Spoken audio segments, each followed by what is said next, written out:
Thank you. All right. Hello, everybody. How's everybody doing? I know we're getting close to lunch. I'm going to keep you awake between now and lunch, I promise. So I want to start by just asking for a show of hands. How many people have seen The Greatest Showman?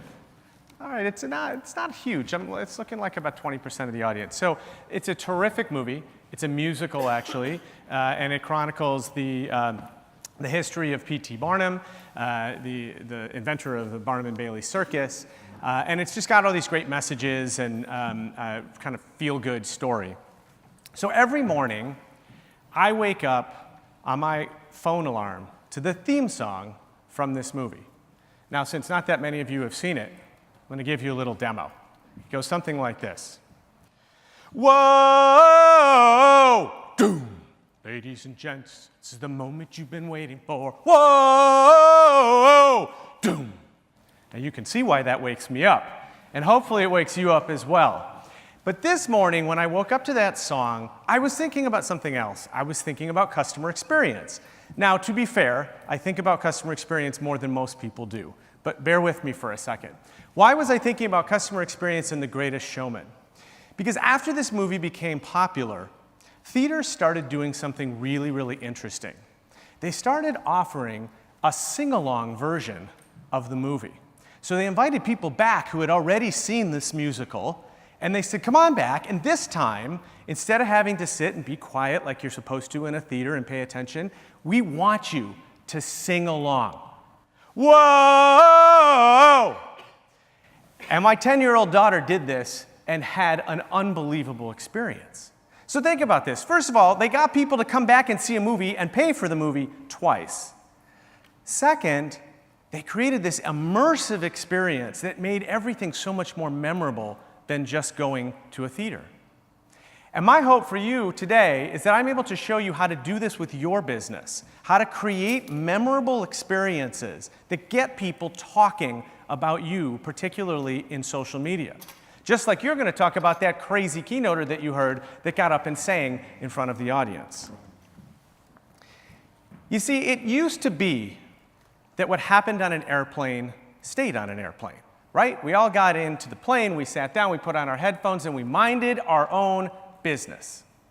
Then what happened? A guy got dragged off a plane. And we realized at that moment that because of these devices, there's no such thing as an offline experience anymore. Even if we think we're offline, the possibility of the experience coming online is always present. And so we, as customer experience professionals, have to be aware of that, have to be aware of every single point of that journey that could be photographed or videoed and brought online. This is often what the going viral strategy looks like in a marketing department. You often hear executives come to the marketing department and say, hey, can you guys create a viral video? And we all know that that's not how it works, right? The more you try to create a viral video, the more you're going to fail. But what does go viral? Experiences, great experiences, terrible experiences. I suggest a better way. The better way is to focus on your customer. Your customer is going to tell you everything about your business that you need to know, just as Maria just described with IKEA. And this is going to help you figure out how to design your experience so that people are sharing the most remarkable parts of your experience online. So I've created in my book a very simple equation, and I know you were told there would be no math. Don't worry, this is not complicated. But this is an equation that explains what gets shared on social media. And it is that a customer's experience expectation plus their emotion equals their willingness to share. So how does this work? Well, when companies exceed expectations, we make our customers happy. And people are very willing to share positive experiences on social media. Do you know why? Because there aren't that many. It's still rare that we have a remarkable positive experience with a company, something that's worth talking about. That's what remarkable means, right? Worthy of comment, worthy of our share on our Facebook post or Twitter. Now, when we meet expectations, we don't really create any emotion at all, or as my millennial friends would say, meh. And nobody wants to share meh. Nobody shares an okay experience or a just good experience. Of course, the problem is when we disappoint our customers by missing their expectations, we make them sad or worse, angry, and unfortunately their propensity to share is very high. So what we're going to talk about today is how do we increase the number of those positive experiences that get shared so that, as we used to say at McDonald's, we have the lovers be louder than the haters. You're never going to get rid of all the haters. They're going to be there. But you can put a lot of lovers out there in social media talking about your brand in a positive way that make those haters a little bit quieter. I'm going to start with what I call signs of the times. So I am one of those people that always has his device out taking pictures of everything, of every experience that I have. In fact, 99% of the photos you're going to see in this presentation all came from my camera, okay? Because I love paying attention to this. And I love signs more than anything. Why?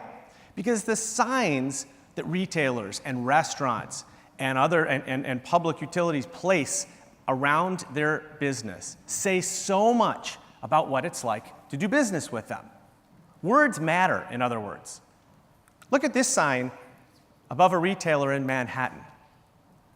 Now, what do you know about this retailer without me even telling you what kind of retailer it is? We probably know they're honest.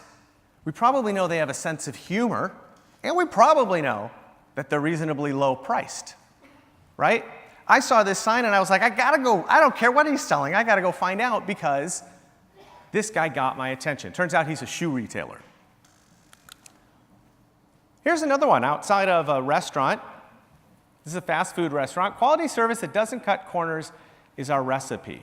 I love this sign. This sets expectations, right? That not only are you going to get good food, but you're going to get great service to go along with it. Anybody know which restaurant this is? It's Wendy's. Compare that to a sign that is the very first thing you see when you walk into a different fast food restaurant in Manhattan. Now, this doesn't feel quite as welcoming to me. My first thought was, they got it wrong. It's not we can't provide courtesy cups, it's we won't, clearly, right? I mean, they are able to provide courtesy cups, they've just decided not to. But where my mind went was, why can't they provide courtesy cups? Well, they're probably trying to save a couple of pennies, right? Well, where else are they trying to save pennies? I mean, maybe those tomatoes have been sitting in the refrigerator a few too many days. Or maybe that bread is a day old. Or maybe the employees haven't washed their hands because there's no soap in the bathroom. You start to go down this path that doesn't make the meal particularly appetizing, all because of a sign that really doesn't need to be there. Now, this doesn't happen at just one place. This is actually one from my former employer that was in a number of McDonald's around the world. Where did I find this one, by the way? On social media. Using words like illegal and warning and shoplifting and prosecuted about a soda, the single most profitable part of their business. This is not necessary. And in case you don't believe me, look what happens when you put signs like this up. People come to social media and they hate on you. This is not surprising. This is pretty predictable. How about this one at a gas station right near my house?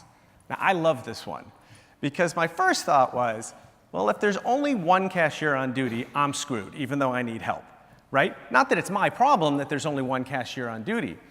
But then, and I have a little bit of a strange sense of humor, I started to wonder what would happen if there were 3 cashiers on duty. Would I get any service at that point?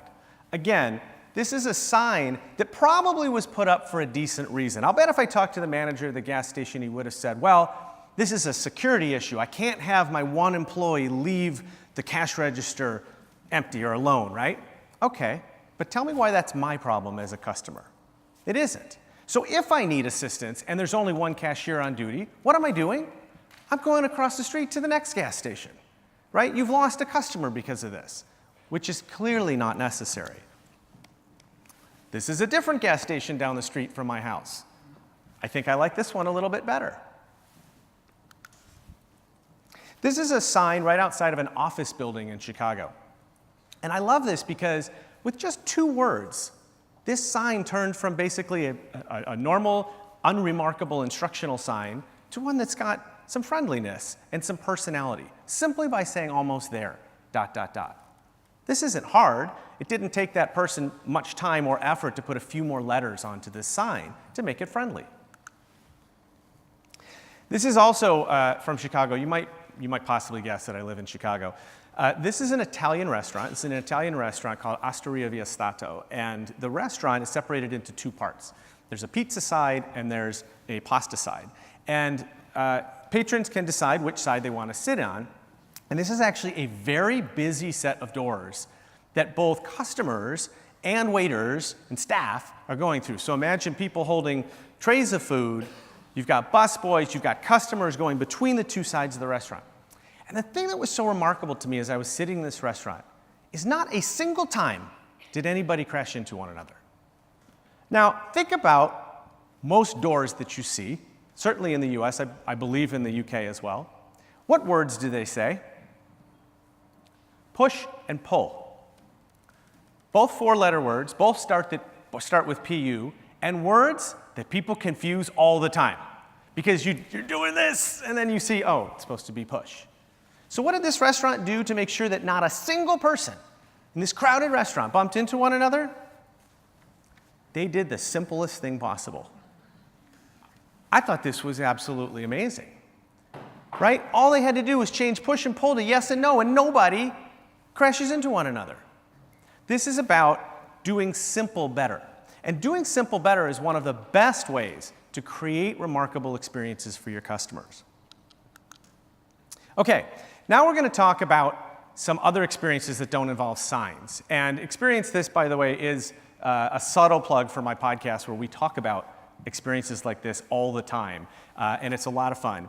And I'm actually going to start, with apologies to Maria, with an experience from IKEA, but it's a good one. Oh, no, I'm not. I'm coming back to IKEA. Excuse me. I'm going to actually start with an audio experience. So, has anybody ever been the first person onto a conference call? Have you ever had to sit and wait, right? Okay, and usually you're listening to either some terrible recorded music or sometimes silence or sometimes something that's beeping. Either way, it's generally annoying. Now imagine if you were the first person to a conference call and instead you heard this.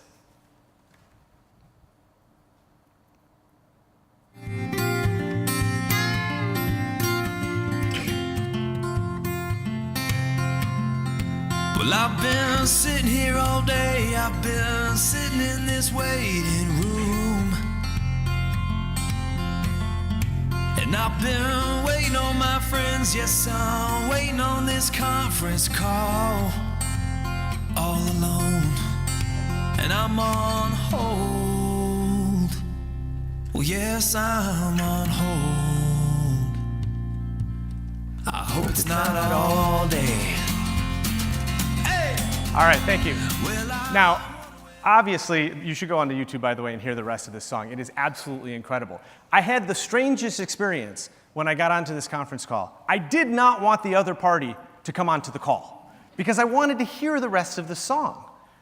Now, one of the things we talk about on our podcast is something called making the required remarkable, right? You are required to do something on hold, but might as well have something that's remarkable, right?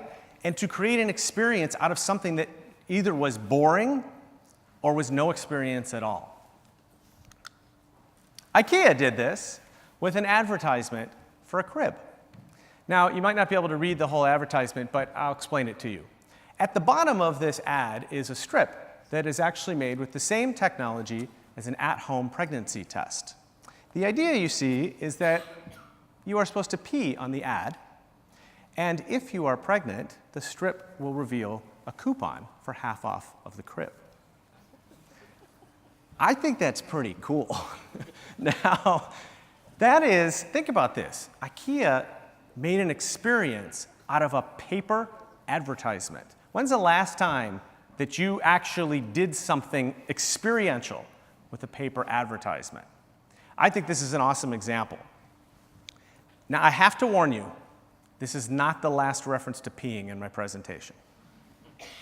Because we're going to go here. This is an actual urinal taken with my camera in San Diego, California. And I'm going to leave this up to your imagination, but basically, all you need to know is that that soccer ball is hanging by a string and it moves. Now, I ask you, if somebody can create an experience out of a urinal, can't you create an experience out of your business, no matter what business you're in? And one last reference to peeing, it works overseas as well. This was a sign that didn't have to be fun and humorous, but somebody decided to make it so. Experience happens everywhere. And arguably, peeing would be the most offline experience you can come up with, and yet, all of these examples come online.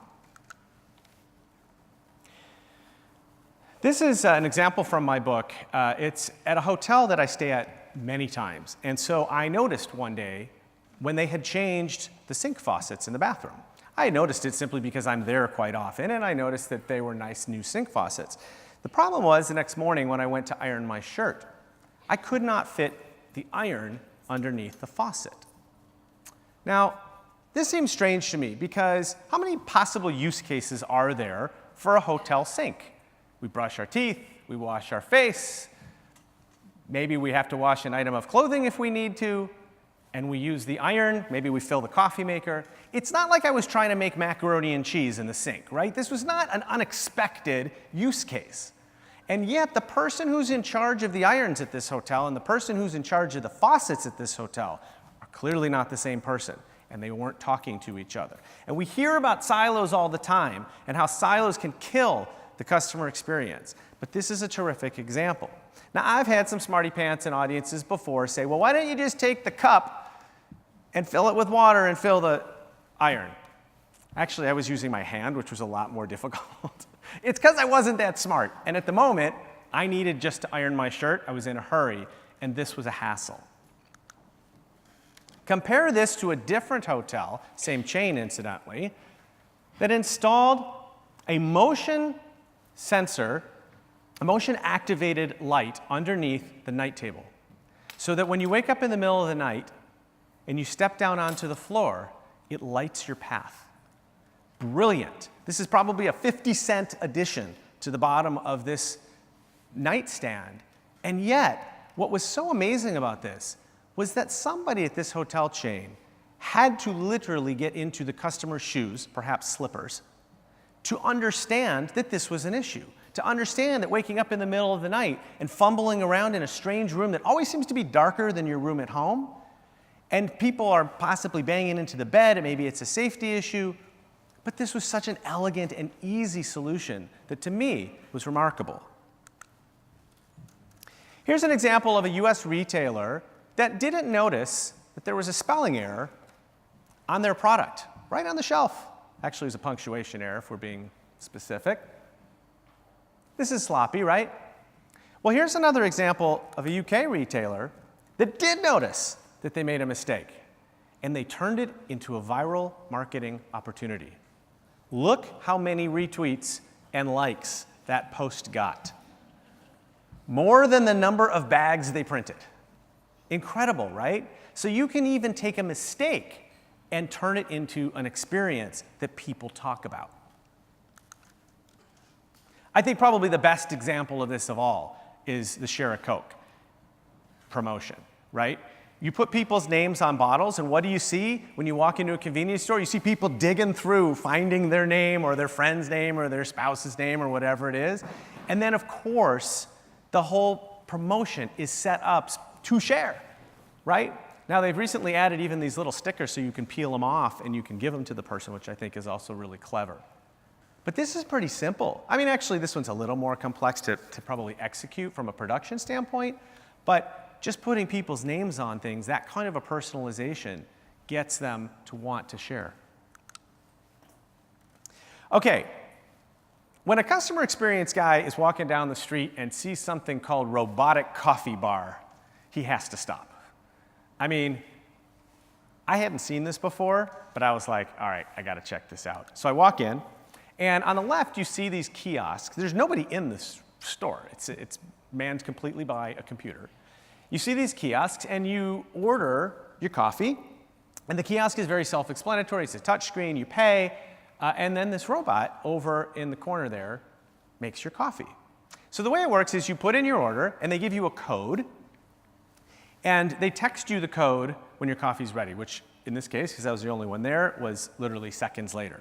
So here's me entering in the code, and I want you to see what happens.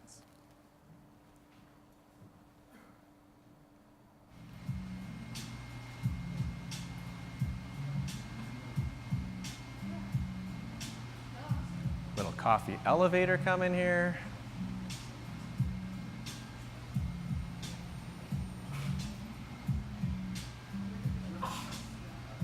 And the coffee was delicious, by the way. Now, I would argue that this entire experience is built for sharing. The whole idea is they know people are going to come in and take videos and take pictures of this. And that's how they're growing their brand. Now, it's a brand new company based in San Francisco. They only have a handful of locations right now.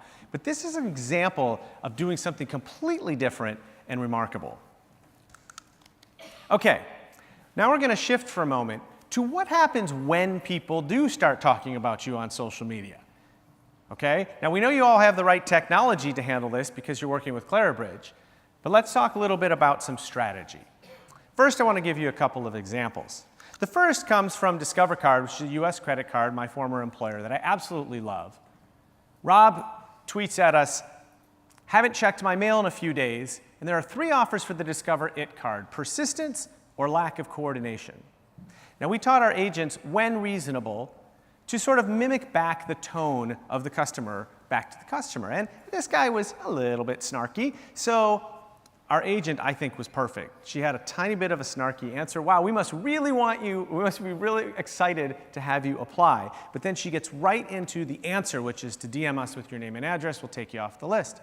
Rob writes back, Discover, kudos for the prompt response time. Okay, I'll bite, mostly because of your response, Amy. Hashtag great service. In 13 minutes flat, Discover took somebody who was a detractor and turned them into their newest customer. This happens every single day. Now, I've been showing this example for probably 4 years. It occurred to me a couple of months ago that I didn't actually know whether Rob became a Discover customer. I was like, man, I've been telling this story. It's a great story, but what if he didn't actually do it? So I went back to his original tweet and I responded with my own handle. And I said, hey, Rob, I'm just curious. Did you ever get that Discover card? In 5 minutes, Rob tweeted me back and said, still a happy customer. 4+ years of a customer that Discover attained simply because they were willing to talk to somebody who was having a problem with them. Anybody watch This Is Us? It's an American show. I don't know if it's made it overseas yet. It's a family drama, and it talks about, it kind of jumps through time in the past and the future, and you get to know all of these characters, and they're beloved, and it makes you cry every week, and it's great television. So this is a pretty important scene in which the main character has a little bit of an incident with a crock pot, which is in the back there. The crock pot actually catches fire, and the whole house burns down. Now, at the time, Crock-Pot had no idea this scene was going to happen, and in fact, did not even have a Twitter handle. Suffice it to say, they had to get a Twitter handle pretty fast because tweets like this started coming out. Thanks to This Is Us for crushing my soul week after week. Additionally, I'll no longer be making Crock-Pot chili after last night's episode. Crock-Pot, in one of the best responses I've ever seen from a brand new to Twitter company, says, we're heartbroken over last night's episode too, Kayla. We're innocent until proven guilty. Since the 70s, we've been providing families with quality and safe products. Here's my favorite part. Ask your parents if you don't believe us. DM us with any questions. We'd be happy to tell you more about our safety standards. Any guesses on what Kayla does next? How about this? I apologize for what I said when I was in an emotional state. I could never live without my beloved Crock-Pot. Okay, now this doesn't happen if Crock-Pot is not there and listening in social media and responding and not being afraid to respond, right? And by the way, they had to handle thousands of these all at once because, again, they didn't know this scene was coming, and there were many fans that were heartbroken and threatening to protest and throw away their Crock-Pots and all this stuff. But this works. Engaging with your customers in the channel that they want to engage with works, and it makes them more loyal to your company. Even Elon Musk did it. On a Friday night, within an hour, some guy named Bobby Gupta gets a direct response back from Elon Musk of Tesla.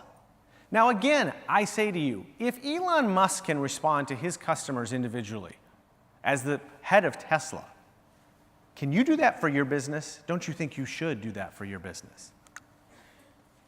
Okay, I'm going to give you 7 things. Now that you've sort of seen the power of this, I'm going to give you 7 things that you should take back to your company and start doing tomorrow. And they're easy. The first is be available to your customers. People always ask me, well, what social channel should I be in? And I always give them the same answer. Where are your customers? Do you have to be in Snapchat?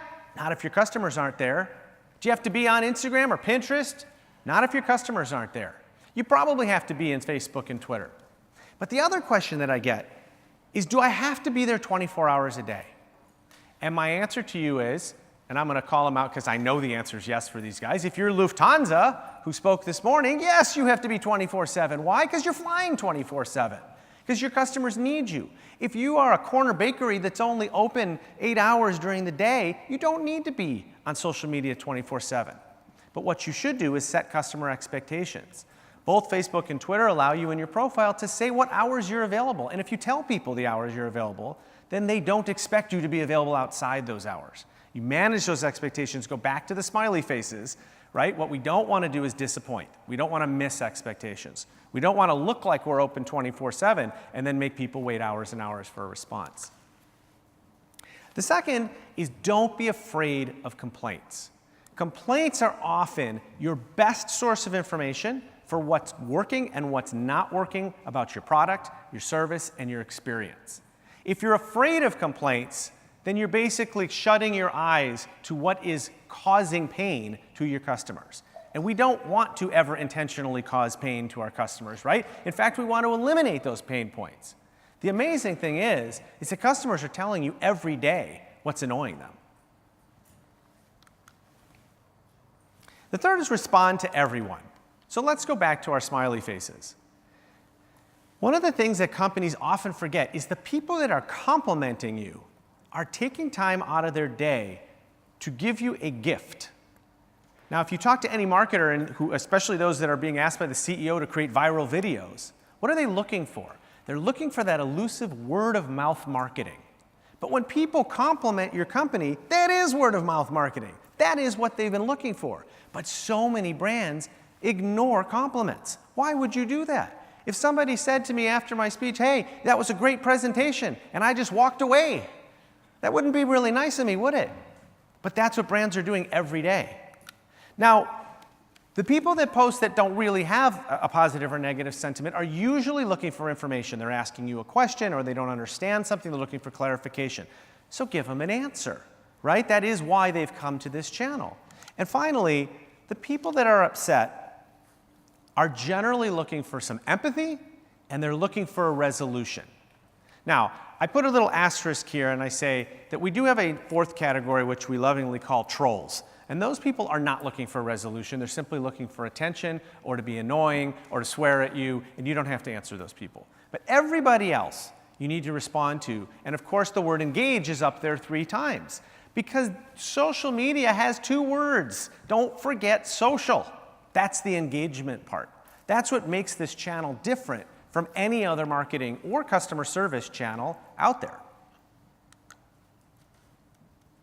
Look for common questions and searches. When I talk about searches, I mean on Google and also on your own website. Because when people are asking you questions or they're searching for information, it means you're not doing a good enough job of communicating that information, right? So if somebody keeps asking, what are your international call rates? Why don't you put something on your website that answers that question and makes it easier for them to find? If people are asking you questions over and over again in social media, why don't you start asking a question back? Why are they asking this question so many times? And what can I do to reduce the incidence of those questions and therefore reduce my customer service expense? Speaking of that, fix what's wrong with the experience. Now, if you manage a frontline team in a contact center, those may not be the people who can fix the experience, but they absolutely should be the people who raise it to the people who can fix the experience, right? You have to know who in your organization can solve that app crashing so that you can stop answering questions about the app crashing and start answering questions from other customers that might be more pressing, right? So you've got to figure out a way to go back to the app team and say, hey, we got 77 people who have said this thing's crashing. Can you please fix it? Because we need to put our customer service agents on something else.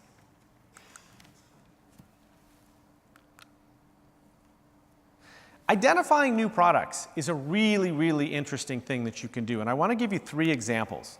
The first is OtterBox. OtterBox creates cell phone cases, and OtterBox, just through customer listening on social, found that a number of their customers were taking their phones into the shower to listen to music. See, here we are back in the bathroom again. I didn't mean to do that. Well, that isn't a real good idea unless you have a waterproof case, which OtterBox did not have until they took this customer listening to their R&D team and created their first waterproof case, which turned out to be one of their best sellers. Similarly, a women's online clothing company called ModCloth noticed that their customers had a strange affection for the actor Jeff Goldblum of Jurassic Park fame. They ended up creating a shirt, which, I gotta be honest, I don't know who buys this shirt, but according to ModCloth, it is one of their best sellers on the site. They learned this from listening and social media. And perhaps my favorite example is from a Canadian company called Vega. Vega has a very niche target. They target vegan high-performance athletes, so marathon runners, etc. And they have a plant-based protein powder that they sell. The problem with this protein powder is that about half their customers love it and half their customers think the taste is terrible. So what did they do, especially for a customer base that doesn't have many other places to turn? They created a line of smoothies and smoothie recipes that specifically cover up the taste of their own product. And they now have got a whole bunch of their customers that don't like the taste of their product that are using it every single day in these smoothie recipes. All because they listened on social, they weren't afraid of the complaints, they had a connection back to their product team and probably their marketing team, and they created something remarkable. And finally, in today's day and age, marketing and customer service have got to operate as a single team. This is absolutely critical, and I've been a marketer for my career, even though I have a passion for customer experience. Especially with social media marketing. When we do paid advertising in social, what are we doing? We are getting into people's Facebook and Twitter feeds. We are interrupting the stories that they're reading to put an ad in front of them. Now, sometimes that works really well, and we get their attention and they respond. What marketers were hoping for in social media is that when customers responded, they responded to the ad. Oh, what a cool product you have, or oh, I love you, company. But what they found really quickly was that that ad also served as a trigger. Man, I've been meaning to call that company. They overcharged me on my credit card. Or, you know, I got this letter in the mail that I didn't understand. Some completely irrelevant to the marketing piece complaint now is a response to that marketing. Because why? Because we alerted them. We woke them up because we got into their feed. If you go and spend money on social paid media and you don't tell your customer service agents, their volume's going to go up and they're not going to be prepared for it. And then the customer experience is going to go down. So the two teams have to work together. Similarly, as I was showing before, the customer experience team, it goes both ways, right? Customer service has to tell marketing what's working and what's not with the marketing, right? By the way, we've had a lot of complaints about our TV ad. People think it's fill in the blank. Racist, unfunny, insulting, whatever. This is information that customer service has to hand back to the marketing team. When these two teams are working in tandem is when remarkable customer experiences can be created, shared, and then responded to. Thank you very much.